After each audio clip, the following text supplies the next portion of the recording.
Revisiting our top story now, U.S. President Donald Trump blaming China for the rise in tensions after threatening to levy more tariffs on Chinese imports.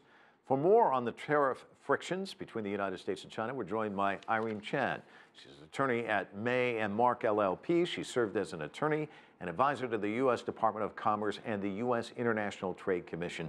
Can't thank you enough for coming in. It's pretty remarkable what we're watching, isn't it? And today we see a Nebraska senator, a Republican, saying, this is nuts, but it seems to ratchet up on a daily basis. Give me your take on what you're watching and what you think is actually going on here. Well, first of all, President Trump, he's an unconventional president. He's not like any other president we've seen in recent memory. Typically in the past, with trade matters, before a president makes a pronouncement, that language is vetted throughout senior advisors and U.S. agencies. But President Trump, with his Twitter account, he feels that he can pronounce directly to the American people what he's feeling about this trade situation with China. Now, from China's perspective, they've indicated they don't want a trade war. However, they're willing to fight, and especially with the ratcheting up of this rhetoric between both countries. It's not surprising that there's this tit for tat between China and the United States. We heard Larry Kudlow, his top economic advisor, say he only just learned of this. Let me ask you about President Xi, because you brought up China. He's at the Boao Forum. He doesn't have to worry about midterm elections. The economy's kind of humming along nicely. You get the sense that China can kind of play the long game on this, can't they? In a sense, yes.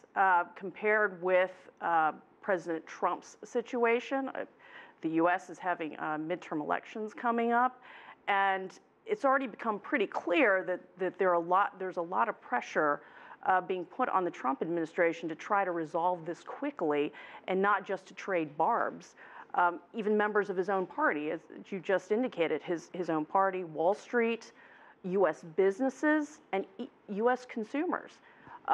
If a trade war were to break out, there would be a ripple effect, not just on the amount of direct tariffs on imports, but throughout the supply chain and throughout the economy. I mean, the U.S. is a primarily consumer economy, even much more so than China. So you would have damage at all levels.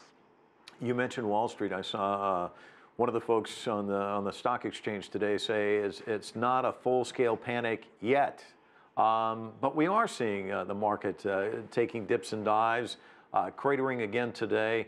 And this doesn't just impact people who own stocks. It impacts people who have 401ks, watching the value of that drop. How much of this, we're talking about the Midwest, where you have these farmers, soybean farmers concerned.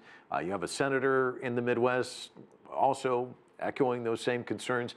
You've got people who have 401ks. I mean, all this pressure kind of starts to mount. It's not just China that you're up against if you're the U.S. president. There's a lot of people in the U.S., isn't it?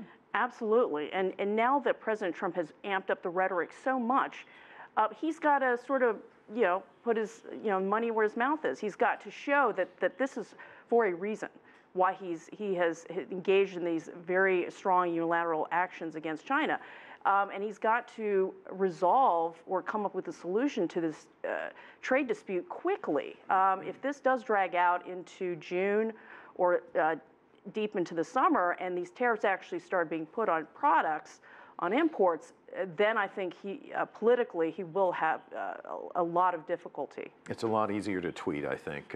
Thanks so much, Irene Chen, for coming in and talking to us. Appreciate it.